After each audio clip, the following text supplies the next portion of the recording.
ఓం నమో వెంకటేశాయ. వెంకటేశ్వర వైభవం కార్యక్రమానికి స్వాగతం. నేను గీతాంజలి, మీరు చూస్తున్నారు సుమన్ టీవీ.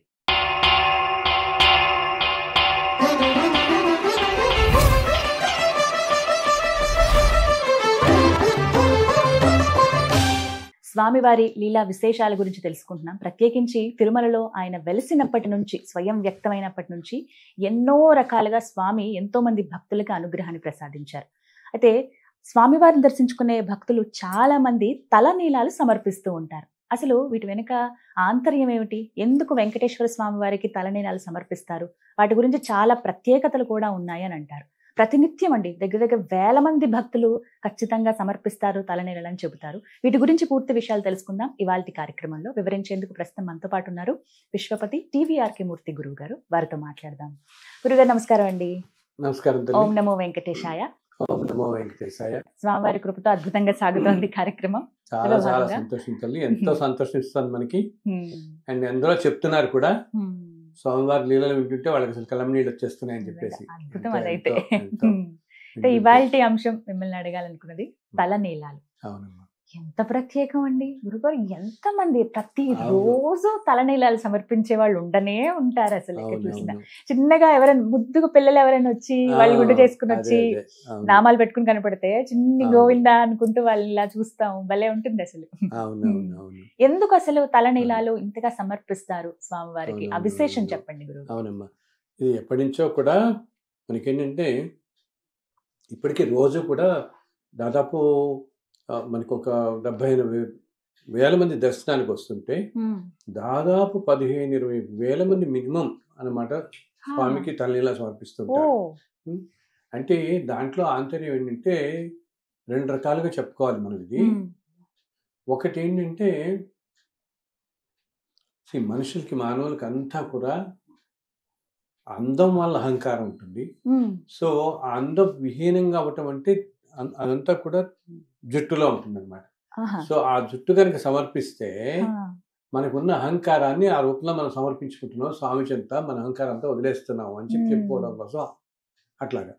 ఇంకొకటి ఏంటంటే పాపాలన్నీ కూడా విడిచేసే పాపాలు తల వెంట్రుకలు పట్టుకుని ఉంటాయి అంటారు. సో ఆ విధంగా తల వెంట్రుకలు తొలగించుకోవటం, అక్కడికి వెళ్ళి తొలగించుకుంటే ఆ పాపాలన్నీ మనం వదిలేస్తున్న వాళ్ళం అవుతాము, ఆ ప్రక్షాళన జరుగుతుంది అని. అండ్ చాలా మందికి మన ఎన్నో కోట్ల కుటుంబాలలో ఒక ఆనవాయితీగా వస్తున్నది ఒకటేంటి, పుట్టు వెంట్రుకలు ఇవ్వటం అనేది. మొట్టమొదటి ప్రథమంగా వచ్చిన పుట్టు వెంట్రుకలు అక్కడ సమర్పిస్తారు వారికి అనమాట. సో అది. అండ్ తర్వాత ఏ కష్టం వచ్చినా ఏమొచ్చినా మొక్కుకుంటారు. ప్రతి వాళ్ళు ఎంతో మంది ఎక్కుకుంటారు అనమాట ఈ తలనీలాలు ఇవ్వటం. అసలు ఇది అలాగే తలనీలాలు ఇచ్చే ప్రదేశాన్ని కొండ మీద ఎప్పుడైనా గమనించాలేదో కళ్యాణ కట్ట అంటారు. కళ్యాణ కట్ట అంటారు ఆ బిల్డింగ్ ని. కళ్యాణ కట్ట అంటారు జుట్టు ఇచ్చే బిల్డింగ్ అనమాట.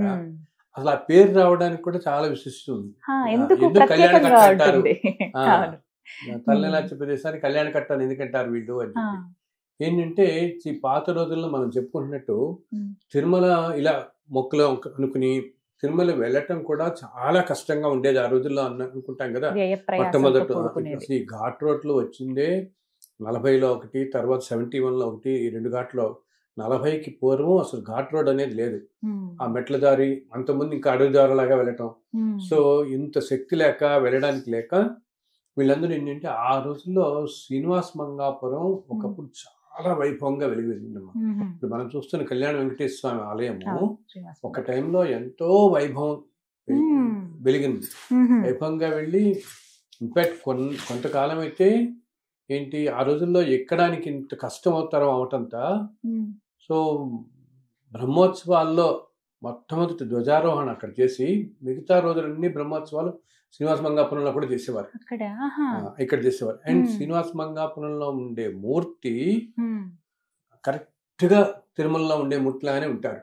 అంతే ఎత్తు, అంతే విగ్రహం అంటారు. మనం ఏంటంటే తిరుమలలో దూరం నుంచి చూస్తాం కాబట్టి మనకి చిన్నదిలాగా అనిపిస్తుంది.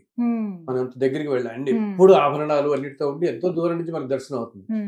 వేరే మంగాపురంలో మనం చక్కగా దగ్గర నుంచి దర్శించుకోవచ్చు. పెద్ద జనం ఉంటారు మామూలు రోజులు పెడితే. మనకి ఏదన్నా పర్వదినాలప్పుడు కొంచెం ఉంటారు కానీ మామూలు రోజులు తక్కువ చక్కగా ఆయన అలా కళ్యాణం వెంకటేశ్వర స్వామిని దర్శించుకోవచ్చు. అండ్ అక్కడ కళ్యాణం చేయించుకుంటే తప్పకుండా వివాహాలు అవుతాయి. ఇది తేలి మనకి అక్కడ పైన దొరకడం కష్టం కానీ ఇక్కడ దొరకడం తేలికే. సో ఇక్కడ ఏంటంటే ఇంతకుముందు శ్రీనివాస మంగాపురం పక్క నుంచి కళ్యాణి నది అని వెళుతూ ఉంటుంది. సో ఇలా స్వామివారికి మొక్కుకున్న వాళ్ళందరూ ఏదైనా ఆపద వచ్చి కష్టం వచ్చి స్వామి మేము తిరుపతి వచ్చి నేను దర్శించుకుని తల్లిలా సమర్పిస్తాం అనుకున్న వాళ్ళు ఈ కొండ ఎక్కేయడానికి కష్టమయ్యి మంగాపురంలోనే స్వామిని దర్శించుకుని వెళ్ళిపోయేవాళ్ళు. చాలా కాలం అలా జరిగింది. శ్రీనివాస మంగాపురంలో స్వామిని దర్శించుకోవటం చెప్పి బ్రహ్మోత్సవాలే అక్కడ జరిగేవంటే నువ్వు ఊహించుకోవచ్చు ఎంత వైభవంగా ఉండేదో అది. సో ఇక్కడే దర్శించుకుని స్వామిని, ఎందుకంటే వెళ్లే ప్రయాసాలతో అందరికీ కుదరక వాళ్ళు ఏం చేసేవాళ్ళు అంటే ఈ కళ్యాణి నది ఒడ్డున జుట్టు సమర్పించేవారు. అది కట్ట అంటాం కదా, కట్ట అంటే ఒడుగు. సో అక్కడంతా ఈ మంగళవారం అంతా కూడా కూర్చుని ఉండేవారు. సో కట్ట అంటే ఒడ్డంతా కట్ట అంటారు, అలాగే. సో కళ్యాణి నది ఒడ్డున ఆ కట్ట మీద కూర్చుని జుట్టిచ్చారు కాబట్టి అది కళ్యాణ కట్ట అయింది ఈ ప్లేస్. సో ఈ రోజుకి ఇన్ని సంవత్సరాలు మారిపోయి ఇప్పుడు అక్కడి నుంచో ఇటు వచ్చేసిన తిరుపతిలో కూడా పైన ఆ ప్రదేశాన్ని కళ్యాణ కట్ట అనే పేరు అలా ఉండిపోయింది. సో చాలా మందికి ఏంటంటే మామూలుగా వాళ్ళకి ఏదైనా కష్టం కలిగినప్పుడు స్వామికి సమర్పించుకోవడం సరే, ఇలా తలనీలాలు ఇస్తాం అని చెప్పి వాళ్ళు మొక్కుకుంటారు.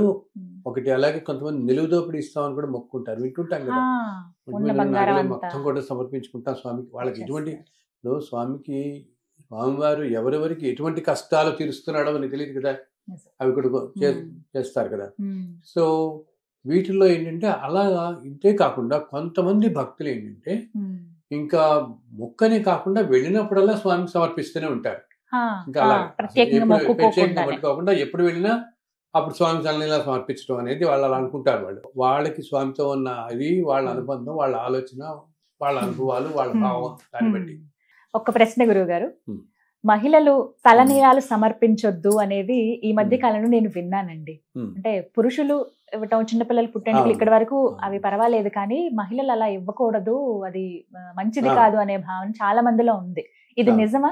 అవును, అంటే ఇది కొంతమంది చెప్తున్నారు పెద్దలు ఏంటంటే శాస్త్రంలో మహిళలు ఇలా జుట్టు ఇవ్వటం అనేది నిషిద్ధం అని చెప్తున్నారు, ఇవ్వకూడదు అని చెప్తున్నారు. కానీ కొంతమంది అనేది ఏమిటి, వాళ్ళకి ఎంతటి కష్టం రాకపోతే వాళ్ళు అలా అనుకుంటారు. ఆవిడికి ఎంతో కష్టం ఉండొచ్చు. సపోజ్ ఎవరో ఒక ఆవిడ ఉంటారు, వాళ్ళ భర్తకి చాలా తీవ్రమైన అనారోగ్యం కలిగి ఆ మనిషి ఇంకేదో చౌబతుకుల్లో ఉన్నప్పుడు ఆయన వాళ్ళకి ఇంకా ఏమీ తోచదు, ఏమిస్తాను నేను, సో అందవిహానం అంటే అహంకారం అంతా నేను నీకు సమర్పించుకుంటాను సర్వం అని అలా తల్లిలా సమర్పించుకుంటే అది వాళ్ళ భావంతో ముడిపెట్టుబడిన అవసరం, అది వాళ్ళు అలా ఇస్తారు. అలాగా అనుకున్నప్పుడు ఏంటంటే అది ఎవరి వాళ్ళ భక్తికి వాళ్ళ భావాలకే అది సంబంధించిన విషయం, వాళ్ళ వరకు మాత్రమే అది. ఎందుకంటే మనకి ఇప్పటికీ తిరుమల వెళ్ళి ఎంతో మంది కనపడతారు, చాలా మంది ఉంటారు, బాగా ముసలి వాళ్ళు ఉంటారు, యంగ్ వాళ్ళు ఉంటారు, వివాహమైన స్త్రీలు 25-26 వాళ్ళు చూస్తున్నారు పిల్లల్ని, ఎంతో మంది, ఎంతో వయసుతో సంబంధం లేదు ఇస్తున్నారు. కానీ నువ్వు అన్నట్టు కొంతమంది చెప్తున్నాను ఏంటంటే శాస్త్రంలో స్త్రీలు ఇవ్వకూడదు అని చెప్పి అంటుంటారు. బట్ ఇది ఇందా చెప్పినట్టుగా వాళ్ళ కష్టాలు బట్టి కొంతమంది అలా అనుకుంటున్నారు, చేస్తున్నారు. వాళ్ళకి ఆ స్వామికి ఇంకా భక్తి అది అనుకోవాలి మనం దాన్ని. 3 కత్తుర్లు ఇవ్వటం అనేది కూడా ఒక ఆచారం చూస్తుంటాం కదా, ఇవి ఎందుకు వచ్చింది అసలు? అలా అది ఏమో తల్లి, నేనైతే అనుకుంటాను అది వాళ్ళ సమాధానం పరచుకోవడానికి ఏమనిపిస్తుంది నాకు 3 కత్తుర్లు ఇవ్వటం. ఇప్పుడు దాంట్లో ఉన్న అసలు నీకు జుట్టు పెట్టల్లోనే ఉన్నది. ఇందాకేమిటి నేను మన అహంకారాన్ని, మనకు వచ్చిన కష్టం నుంచి బయటపడినందుకు ఆ మనిషికి అన్నిటికంటే అహంకారం కదా, అహంకారం పోవడానికి ఆ అందం విహీనంగా ఉండడం కోసం మనం జుట్టు మొత్తం ఇస్తున్నాం. కానీ 3 కత్తులు ఇవ్వటం వల్ల మనకి ఏమనిపోతుంది? అది ఎప్పుడో ఒకసారి అట్లా వచ్చింది ఎవరో, అది అలా కొన్ని మన వాటి సాంప్రదాయాలు ఎలా ఉంటాయంటే ఎప్పుడో ఒకసారి అది చేసి అదొక సాంప్రదాయంలా వెళ్ళిపోతుంటుంది. అది మన తృప్తి కోసం అని. కానీ నేను అనుకుంటాను నిజంగా ఏంటి ఎంతో కష్టం నుంచి బయటపడిన వాళ్ళు పూర్తిగా ఇవ్వటం అనేది వేరు, కానీ 3 కత్తర్లు అనేది ఏమో నాకు అది వాళ్ళ భావాలు బట్టి ఉంటుంది, భావాలు బట్టి ఉంటుంది. కానీ సమర్పించడం అనేది నిజంగా అదృష్టంగా భావిస్తారు చాలా మంది. మీరు ఇందాక అన్నట్టు గురువు గారు పుట్టు ఇది వెంట్రుకలు అయితే ఇంకా ఖచ్చితంగా ముందే తప్పకుండా. మొక్కుకుంటారు. అవునవును.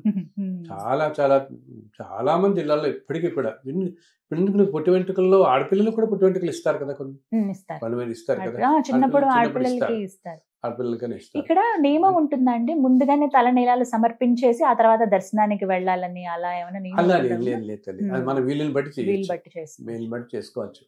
ఇవన్నీ కూడా ఏంటంటే కాలానుగుణంగా రకరకాల మార్పులు ఎన్నో వస్తూ ఉంటాయి. ఇప్పుడు చెప్తాను, ఇప్పుడు ఇంతకుముందు కాలానికి ఇప్పుడు కాలానికి ఇప్పుడున్న హడావిడి వీటిల్లో నీకున్న టైంలో వీటిల్లో ఈ సీక్వెన్స్ అన్ని కుదరకపోవచ్చు. అలాగే కొంతమంది నన్ను ఈ మధ్య ఒకటి అడుగుతున్నారు, ముందు అమ్మవారిని దర్శించుకోవాలా లేకపోతే స్వామివారిని దర్శించిన తర్వాత అలమేలు మంగాపురం చాలా మంది ప్రశ్న ఇది. చాలా మంది తిరుమల ప్రయాణం అవుతున్నారంటే మొట్టమొదటిగా వచ్చే సందేహం వెళ్ళాలా ముందు అక్కడది, అది ఎవరి వీలుని బట్టి వాళ్ళు చేయొచ్చు తల్లి. ఇలాగే ముందు అమ్మవారిని దర్శించుకోవాలని ఎక్కడా లేదు, ముందు అక్కడికి వెళ్ళాలని ఎవరి వీలుని బట్టి స్వామివారిని దర్శించుకుని తర్వాత అమ్మవారిని దర్శించుకోవచ్చు.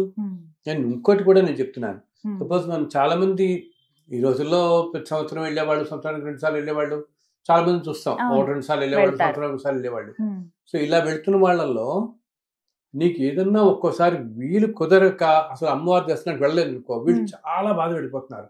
ఒక ఆవిడ ఈ మధ్య నాకు ఫోన్ చేసి, ఏమంటే నేను కిందసారి వెళ్ళినప్పుడు నాకు కుదరలేదు, తిరుపతి వెళ్ళి వచ్చేసాను, అమ్మవారిని మాత్రం దర్శించుకోలేకపోయాను, ఈ మిగతా ఫ్యామిలీ ఎంతో మంది 20 మందితో వెళ్ళాం, వాళ్ళందరూ ఆ రోజు కంగారు పెట్టి ట్రైన్ ఎక్కేద్దాం అన్నారు, చాలా రష్ ఉంది, మేము వెళ్తే అక్కడ మాకు ఎందుకంటే తిరుచానూరు ఆలయంలో చాలా రష్ ఉంటుంది, చాలా రష్ ఉంటుంది.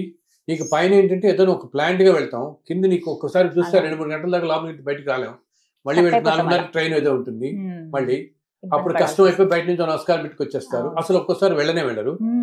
సో వెళ్ళకపోయినా ఆ తల్లి ఏమీ అనుకోదు, ఆ తల్లి ఎంతో కరుణామయురాలు.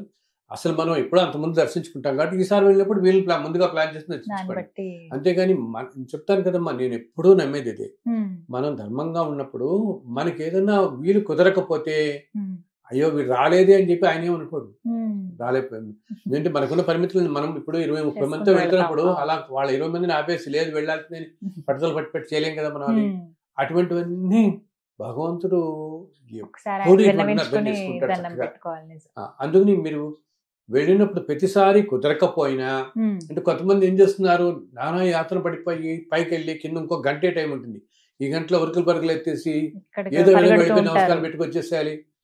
సో అసలు భగవంతుడి దగ్గరికి వెళ్ళేదే మన ప్రశాంతత కోసం, అవునా? ఈ ప్రశాంతత కోల్పోయి వీళ్ళని అరిచి వాళ్ళని అరిచి వెళ్ళి నీ వల్ల లేట్ అయిపోతుంది, మేము వల్ల లేట్ అయిపోతుందని ఉరుకులు పరుగులు హడావిడి పడిపోయి వీళ్ళని వాళ్ళని తోసేసి ఏదో దర్శనం బయటపడిపోదాం అనుకుంటే దానివల్ల ప్రయోజనం లేదు కదా. దాని బదులు మనసులోనే నమస్కరించుకుంటే ప్రశాంతంగా నీ ట్రైన్ కింద కూర్చొని నమస్కారం పెట్టుకో, తల్లికి తల్లి రాలేకపోయాను ఈ క్షమించి ఈసారి వస్తానని మనస్ఫూర్తిగా నమస్కారం పెట్టి చక్కగా అనుగ్రహిస్తున్నాడు. ఎక్కడ ఉండదు. కొన్నిసార్లు తిరుపతి వెళ్ళినా కూడా పైకి కొండపైకి కూడా వెళ్ళలేకపోవచ్చు. అవును, ఒకసారి కొంతమందికి ఏమవుతుంది, అసలు కొండకి వెళ్ళిన తర్వాత సడన్ గా వాళ్ళకి ఏదో దురదృష్టకాల వార్త రావటము, వెళ్లాల్సిన వీలు కుదరకపోవచ్చు, అది ఏదో అడ్డం రావటంతో ఆలయంలోకి వెళ్ళే ఇదే రాకపోవచ్చు. అప్పుడు ఏం చేయొచ్చు, వాళ్ళు బయట నుంచి గోపురానికి నమస్కారం పెట్టినా, స్వామివారి ఆలయం గోపురం బయట నుంచి నమస్కారం పెట్టినా, లోపల మూర్తికి నమస్కారం పెట్టినంత ఫలితం లభిస్తుంది. అంటే తిరుమలలో కొండ మీద స్వామి అన్ని చోట్ల ప్రతి రాయి ప్రతి శిలలో ఆయన రూపమే ఉంటుంటారు, ఆయన అంశతోనే ఉంటాయంటారు. అలాగే మనం ఉంటామే కొండ మీద ఉండే వృక్షాలన్నీ కూడా మహర్షుల స్వరూపాలే అని ఉంటాం. అసలు ఆయనే అని చోట తిరుగుతుంటాడు. ఆయన కొండ మీద ఆయన లేని ప్రదేశం లేదన్నమాట. సో ఒకవేళ ఎవరన్నా అలా వెళ్ళినప్పుడు దురదృష్టం కొద్దీ, అంటే వాళ్ళకి మామూలుగా రష్ ఎక్కువ ఉండో వెళ్ళలేక దర్శనానికి వెళ్ళకపోయినా, ఇలా ఏదన్నా అవంతరాల వల్ల గబుక్కుని దర్శనానికి వెళ్ళే కుదరకపోయినా పాపం ఎటువంటి నిరాశ పొందక్కర్లేదు. చక్కగా మీరు ఒక్కసారి బయట నుంచే స్వామివారి ఆలయానికి నమస్కారం పెట్టుకోండి. ఇంకా ఏమాత్రం మీరున్న ఓపిక ఉన్నవాళ్ళు ఆలయం మాడవీధిలో చక్కగా ప్రదర్శన చేయండి. మీకు లోపల ప్రదర్శన అనేది చాలా కష్టం, కుదరదు. అండ్ ఒకప్పటికి ఇప్పటికి ఇంకా కష్టం. ఇంతకుముందు పొర్ల దండాలని చేసేవాళ్ళు, ఇప్పుడు ఇంతకుముందు చాలా తేలిక ఉండేది. ఇప్పుడు పొర్ల దండాలు కూడా రోజు వాళ్ళకి ఆడవాళ్ళకి స్త్రీలకి 350, పురుషులకు 350 ఇస్తున్నారు. దానికి ముందు టికెట్లు చాలా కష్టం.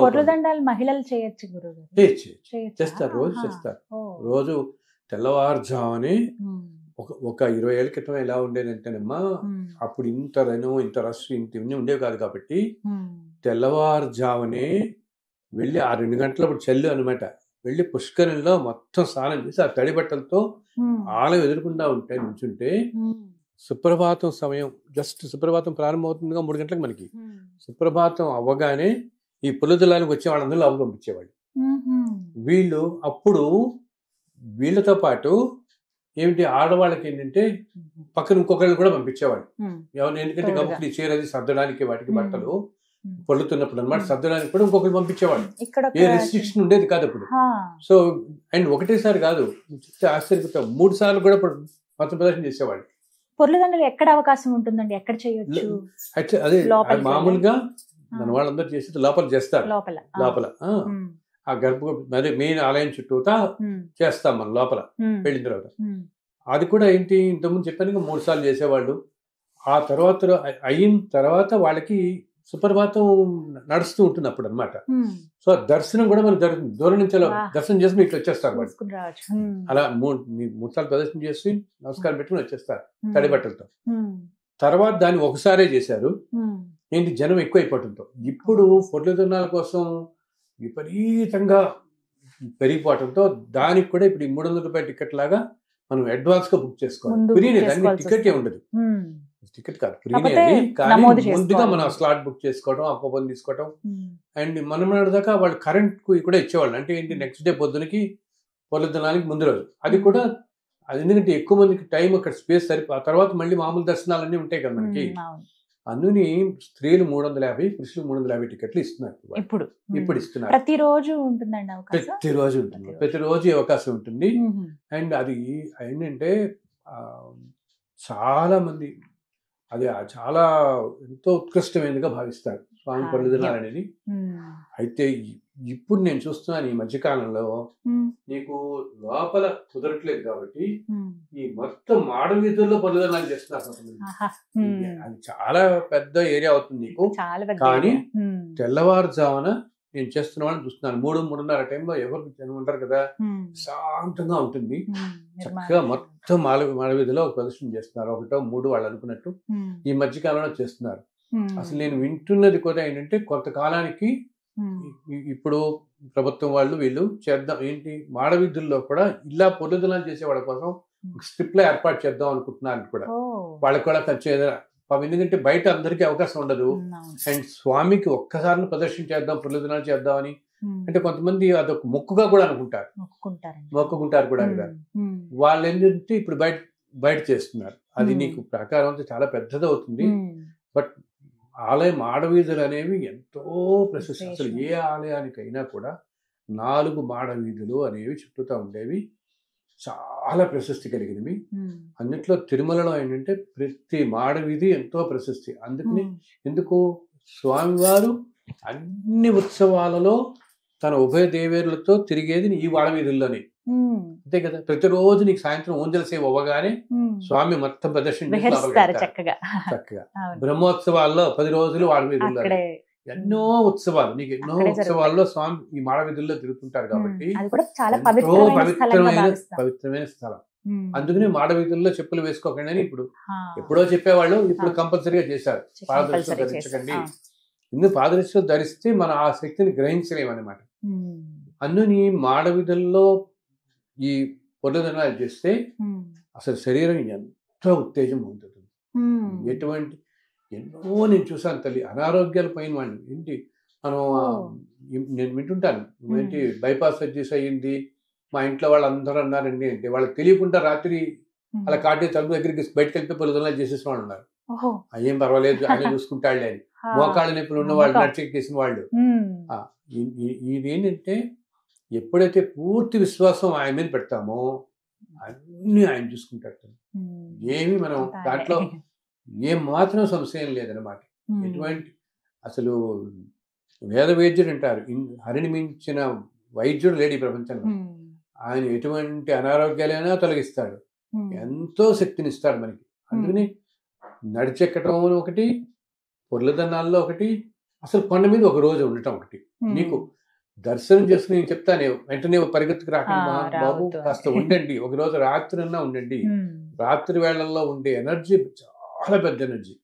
ఎందుకు నాకు తెలిసిన ఎంతో మంది తల్లి ప్రతి నెల వెళ్ళి 3 రోజుల పాటు అక్కడే ఉంటారు, పని మీద ఉంటారు.